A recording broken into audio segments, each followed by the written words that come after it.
Bom, partindo de uma perspectiva teórica acerca dos movimentos sociais, Maria da Glória Gum, que é uma socióloga e escritora brasileira, que realizou vários estudos e considerações acerca desses movimentos, ela afirma que em várias regiões do movimento ocidental, foi a partir dos anos 80 que o estudo acadêmico desses movimentos ganhou espaço e status também de objeto científico de análise.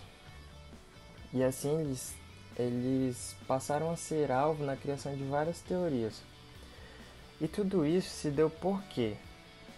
Porque em parte esses movimentos ganharam visibilidade na própria sociedade, enquanto fenômenos históricos concretos. E assim, foi naquele período de 1960 que os movimentos sociais se tornaram mais visíveis e ao mesmo tempo passaram a ser percebidos como agentes que eram capazes de influir, de influenciar em decisões públicas. Assim, para essa autora, os movimentos sociais eles são fenômenos históricos que decorrem de lutas sociais. Ou seja, ela entende que enquanto a humanidade não resolver seus problemas básicos como a desigualdade social, né, o preconceito, a opressão, a exclusão, haverá luta. E assim existirão esses movimentos. Para Gon, os movimentos sociais eles são ações sociopolíticas que foram construídas por atores coletivos pertencentes a diferentes classes sociais, que são articuladas em cenários da conjuntura socioeconômica e política de um país, criando um campo político de força na comunidade civil. Essas ações coletivas elas se estruturam a partir de repertórios criados sobre temas em conflitos e disputas vivenciados por esses grupos na sociedade. E é interessante que essas ações elas desenvolvem um processo social e político-cultural que cria uma identidade coletiva para o movimento, a partir dos interesses em comum entre os atores, né, que compõem esse coletivo. Assim, para a referida autora que foi citada, pode-se dizer que os movimentos eles geram um conjunto de inovações, né? Eles causam uma mudança, tanto na esfera pública quanto na esfera privada. E eles colaboram de forma indireta e também indireta da luta política de um país e contribuem para o desenvolvimento e a transformação da sociedade civil e política. E tais contribuições são evidenciadas, né, por exemplo, quando se realizam análises sobre períodos históricos determinados que passaram ou que ainda estão ocorrendo e observa-se, por exemplo, que houve, né, a conquista de direitos que eram importantes ou são importantes para determinados grupos. Agora, por outro lado, ainda partindo de uma perspectiva teórica, nós trouxemos aqui nesse trabalho as considerações feitas por Alain Torre, que é um sociólogo francês, que também fez estudos em torno dos movimentos sociais e buscou defini-los, né, conceituá-los. Sendo assim, para ele, esses movimentos eles são como práticas de atores sociais que não visam criar um novo tipo de sociedade, mas eles buscam a mudança, tanto da perspectiva quanto da vida social, buscando, né, a defesa e a luta dos direitos dos homens. E no período atual, esses movimentos, para ele, né, referem-se mais à questão da democracia interna do que uma eventual tomada de poder. Ou seja, ele não visa criar o novo, ele quer trazer a mudança, né? E além disso, para tornar mais compreensível, né, a conceituação, a definição dos movimentos sociais, ele define 3 princípios que são imprescindíveis para constituir os movimentos sociais, que são o da identidade, o da oposição e o da totalidade. De maneira bem simples, o da identidade é nada mais nada menos do que os atores coletivos que compõem os grupos, né, que promovem os movimentos, eles devem ter a compreensão do movimento em si, do papel de cada um deles, enquanto indivíduos, na promoção desses movimentos. O princípio da oposição é aquele que esse autor, né, o Havain, ele estabelece, dizendo que é importante também estar claro quem são os alvos, as metas desse movimento, o que se pretende atingir, qual o alcance dele.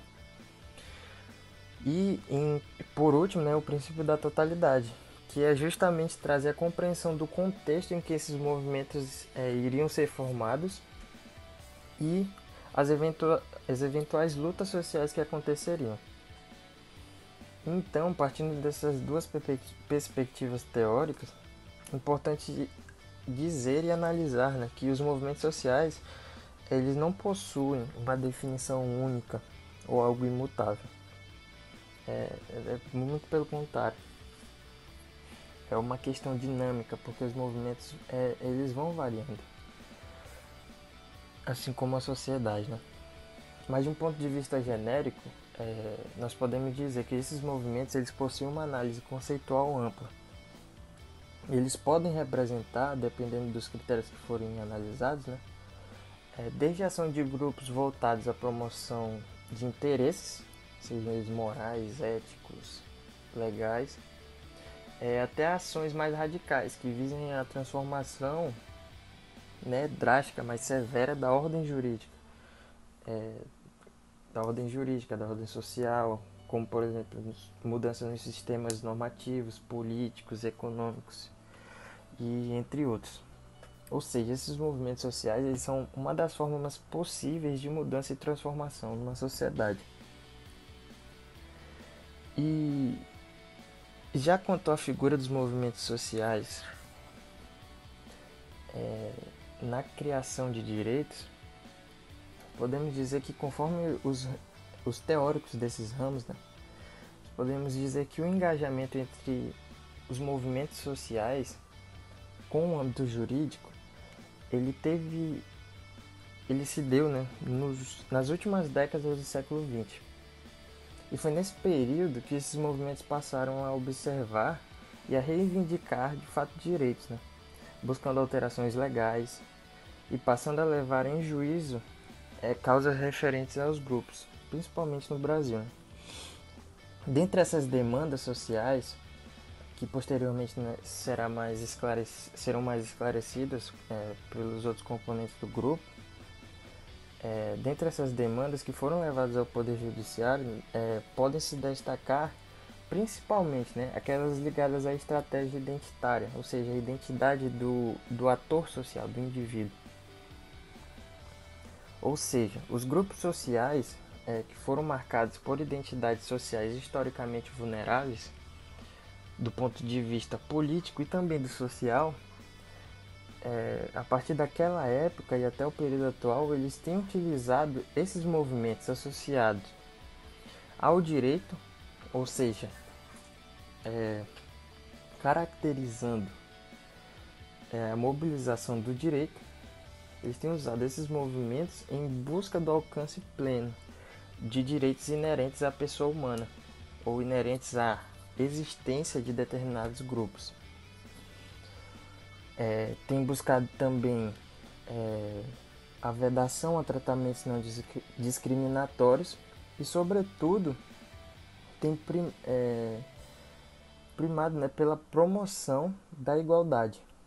Como exemplo desses movimentos, nós podemos citar os movimentos negros, o dos indígenas, das mulheres em busca de maiores perspectivas legais em diversos âmbitos que geralmente são cerceados, e também os LGBTs, né? E ainda, quanto essa dita igualdade, nós observamos um contraste. Por quê? Porque as sociedades atuais elas convivem É incrível. Elas convivem com a plena convicção de que há uma classe hegemônica e que impede, né, essa classe que a igualdade para determinados grupos sociais que são vulneráveis seja proporcionada de fato, o que acaba por colaborar e corroborar com a manutenção do preconceito e da discriminação.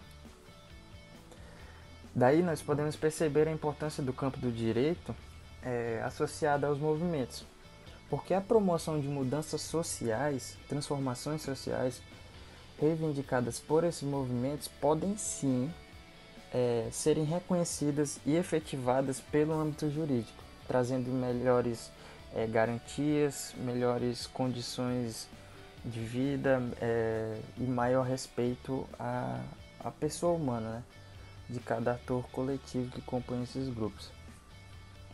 Então, para evidenciar a relevância desses movimentos para a criação e concretude de direitos, basta nós notarmos, né, o cenário político-jurídico brasileiro. Alguns anos atrás que, por exemplo, enquanto o racismo ele começou a ser previsto na agenda político-legal na década de 50, a violência contra a mulher ela só teve visibilidade do ponto de vista legal a partir dos anos 80.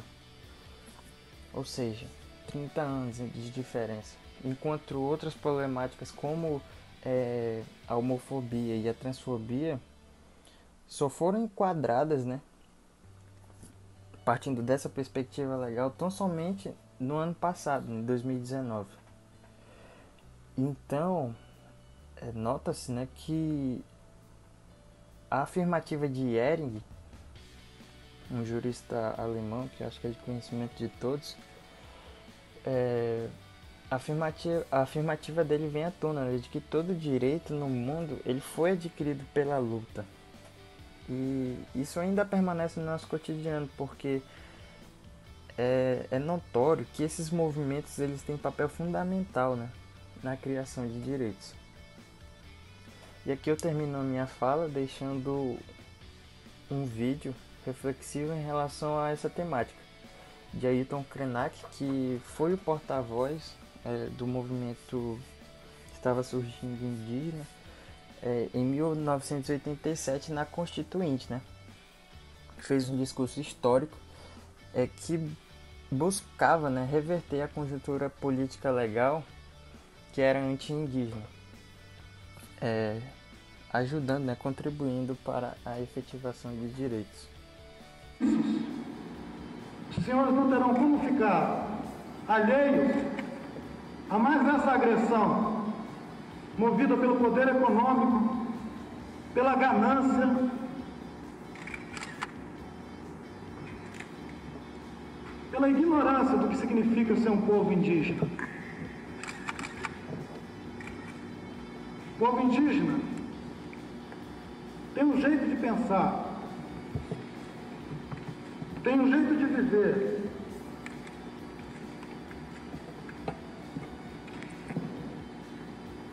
tem condições fundamentais para a sua existência e para a manifestação da sua tradição, da sua vida, da sua cultura, que não colocam em risco e nunca colocaram a existência sequer dos animais que vivem ao redor das áreas indígenas, quanto mais de outros seres humanos.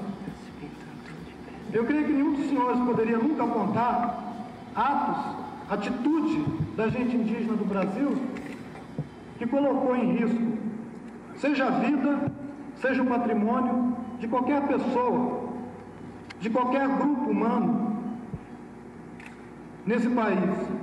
E hoje nós somos o alvo de uma agressão que pretende atingir, na essência, a nossa fé, a nossa confiança de que ainda existe dignidade,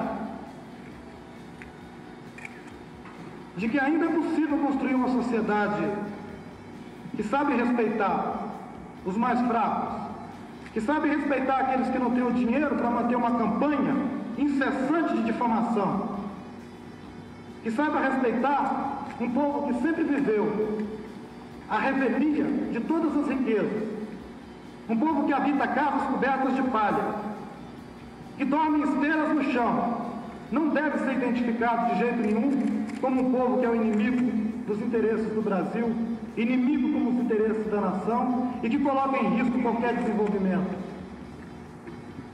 O povo indígena tem regado com sangue cada hectare dos 8 milhões de quilômetros quadrados do Brasil. Os senhores são testemunhas disso. Dando continuidade aos estudos de mobilização do direito, agora a gente trata das oportunidades jurídicas, que provavelmente é o ponto mais importante desse momento de mobilização do direito. E para a gente começar a falar disso, vale lembrar que a mobilização do direito ela surgiu da conexão entre os estudos sociojurídicos e os estudos de movimentos sociais. E aí, a partir dessa mobilização do direito, é quando surge também, é da onde emerge o conceito de oportunidade jurídica. E o conceito de oportunidade jurídica é justamente oportunidades jurídicas são sinais percebidos pelos agentes sociais, políticos ou dos próprios movimentos sociais de que seria possível utilizar recursos jurídicos para criar e atingir o objetivo de movimentos sociais.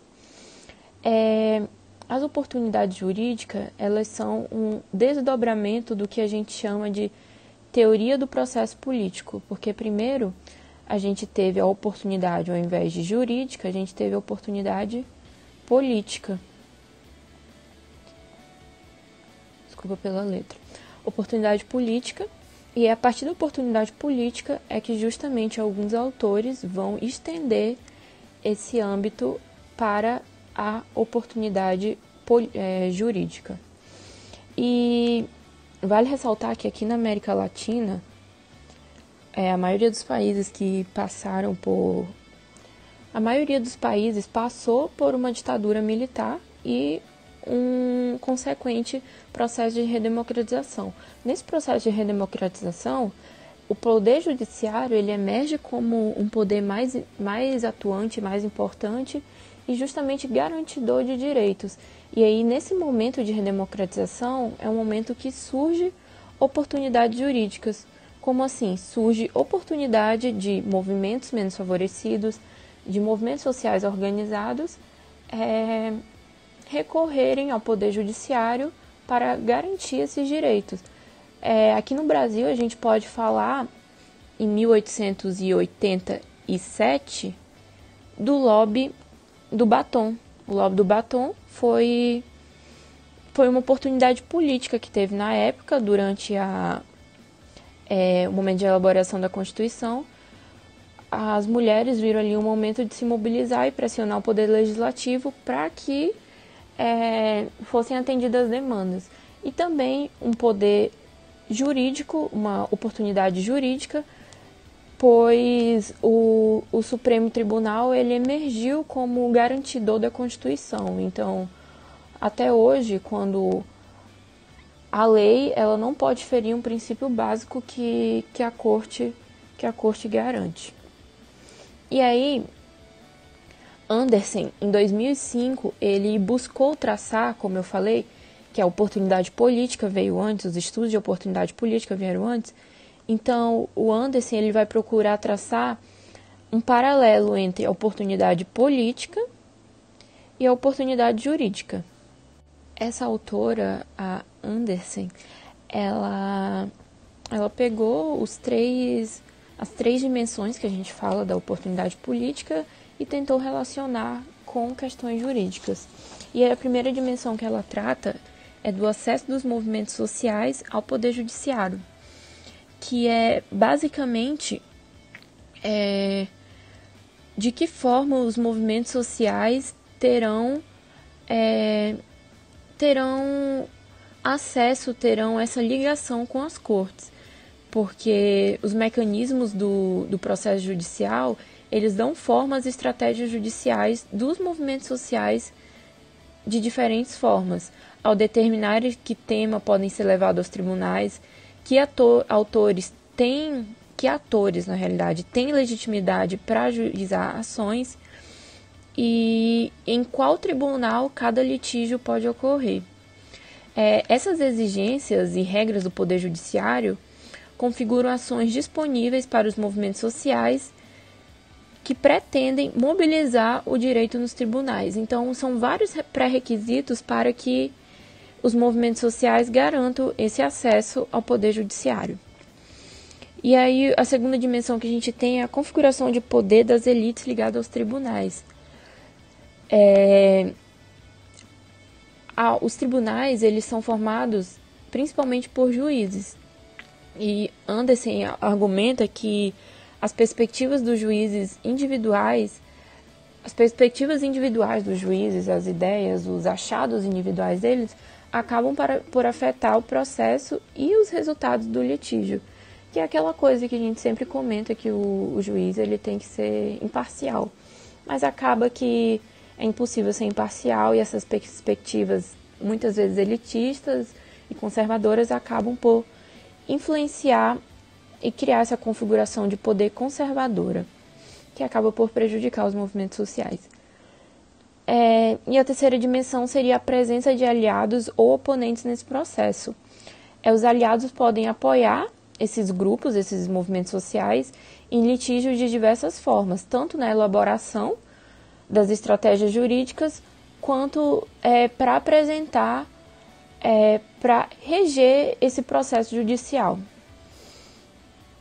E também há os opositores no Poder Judiciário, em que eles disputam essas questões com os movimentos sociais, buscando sempre enfraquecer judicialmente as propostas trazidas pelos movimentos sociais. Então, a gente vai ter aliados e oponentes nesse processo que muitas vezes contribuem ou dificultam o processo de aproveitamento da oportunidade jurídica.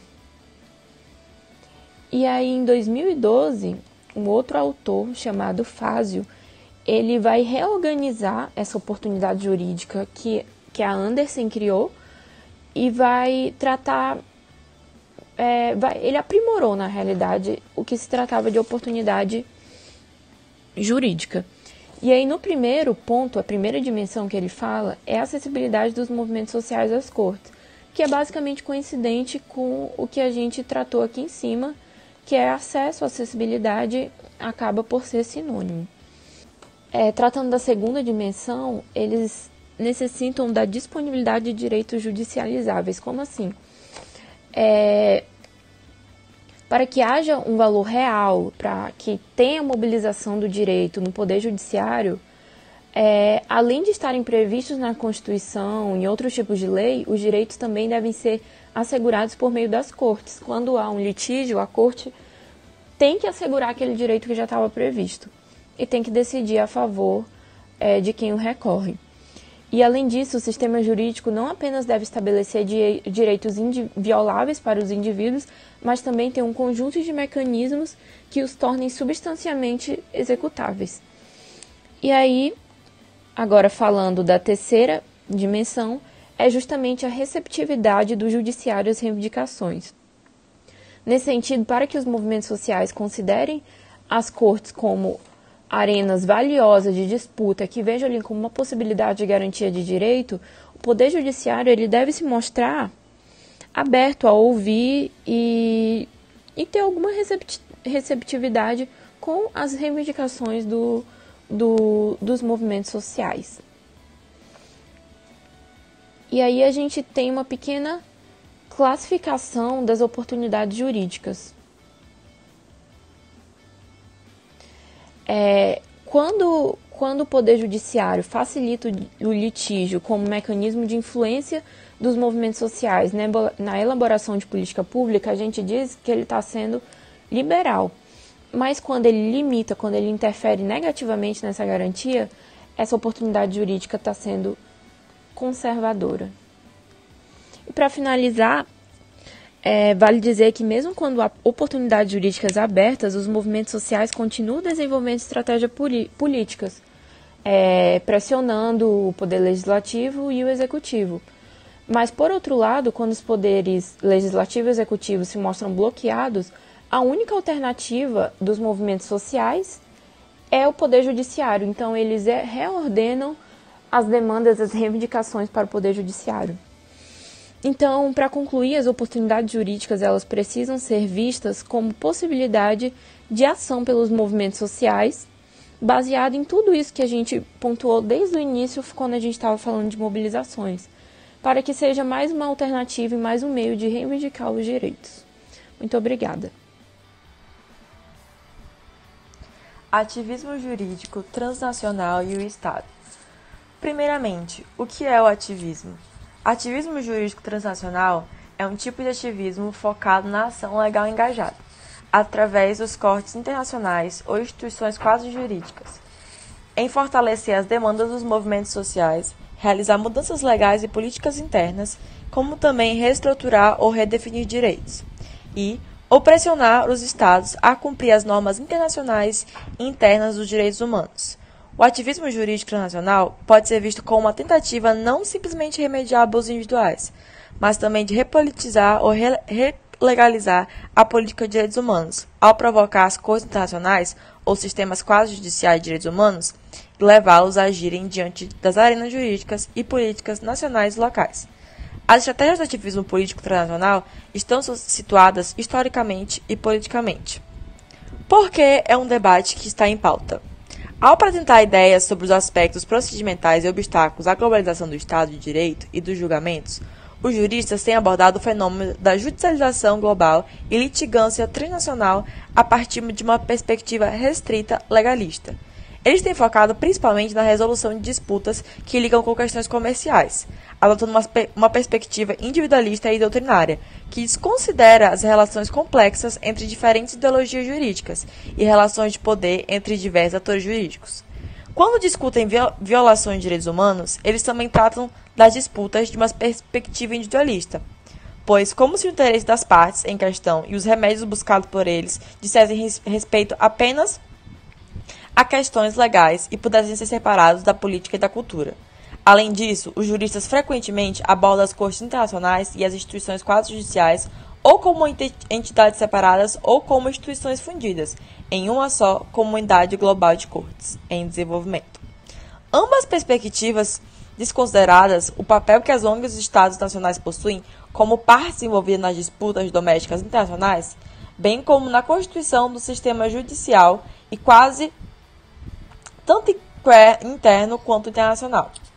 Como Souza Santos observa, os Estados-nação continuarão sendo no futuro visível o principal foco para as lutas pelos direitos humanos, tanto na condição de violadores quanto de promovedores e garantidores de direitos humanos, bem como a criação de novos. E por fim, quais os objetivos desse ativismo jurídico transnacional? Além disso, temos que ter em mente que nem todas as formas de ativismo jurídico transnacional desafiam diretamente a globalização neoliberal, o que não significa que este tipo de ativismo não procure promover mudanças sociais, jurídicas e políticas.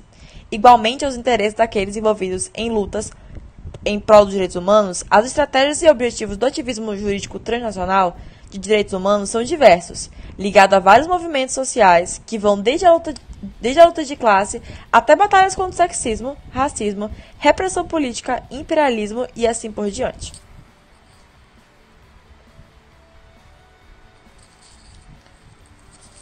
O modelo bumerangue.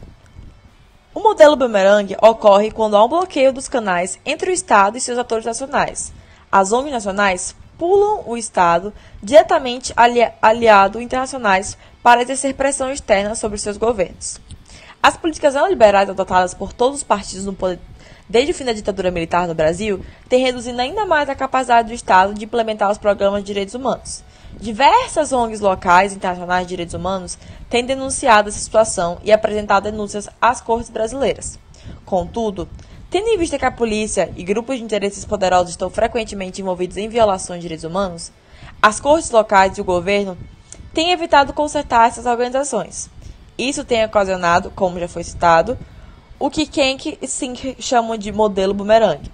Esse modelo ocorre quando um dado Estado evita corrigir as organizações dentro dele, induzindo assim a ativação de uma rede transnacional.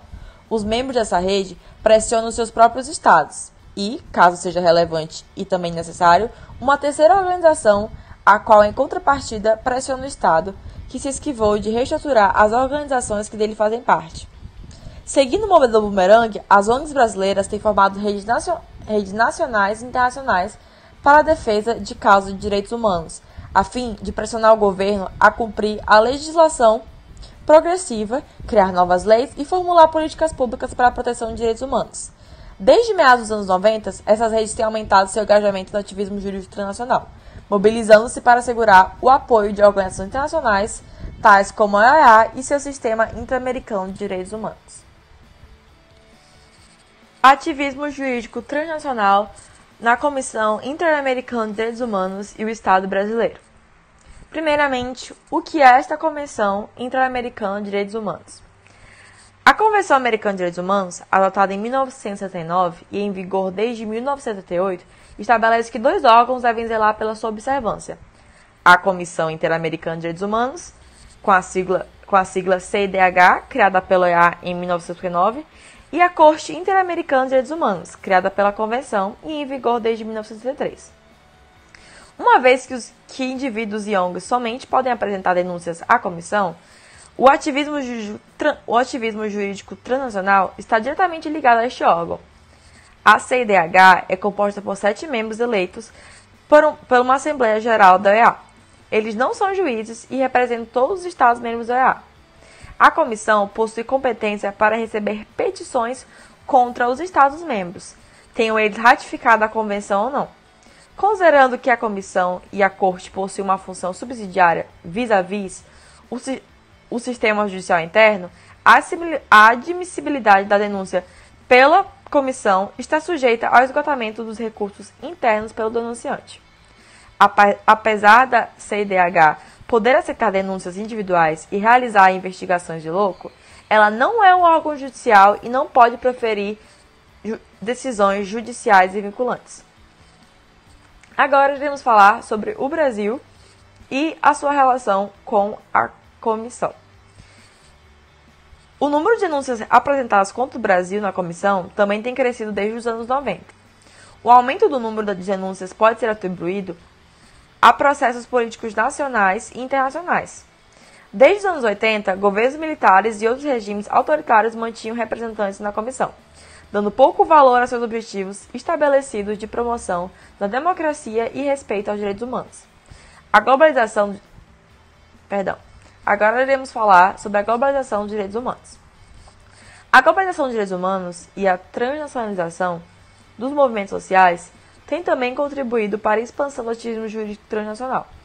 Como resultado desses processos, a Comissão tem ganhado mais credibilidade entre as ONGs de direitos humanos e pressionando os Estados-membros da OEA a reconhecer e cumprir as normas de direitos humanos.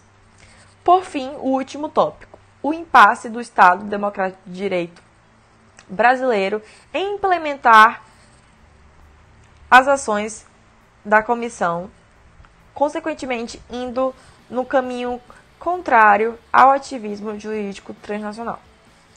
Apesar do contexto político de democratização, o Estado brasileiro é heterogêneo e tem reagido contraditoriamente ao ativismo jurídico transnacional.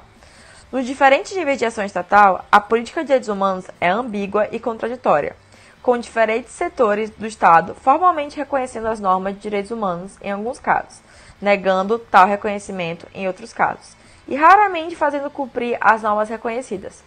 O impacto do ativismo jurídico transnacional em diferentes setores de atuação estatal, em todos os níveis de administração, é um importante aspecto das batalhas em prol dos direitos humanos do Brasil, e, consequentemente, atingir aquilo que é requerido pelos movimentos sociais e em outros países latino-americanos. Agora, vamos falar de casos concretos e abordagem jurídica dentro de mobilizações sociais. É notório que as mobilizações sociais têm um caráter relevante para o ordenamento jurídico nacional. Todavia, em anos recentes, os movimentos sociais têm sofrido diversas represálias, muitas vezes ilegítimas, seja por meio da mídia ou até mesmo do governo federal. Sobre tal temática, vamos analisar alguns movimentos sociais, o motivo de sua formação, como atuam e quais perseguições sofridas. Vamos falar do primeiro deles, o movimento do Sem Terra. Em sua formação nacional, o Brasil teve a divisão de terras feita de modo desigual, prevalecendo o famoso dito popular: muita terra para poucos e pouca terra para muitos.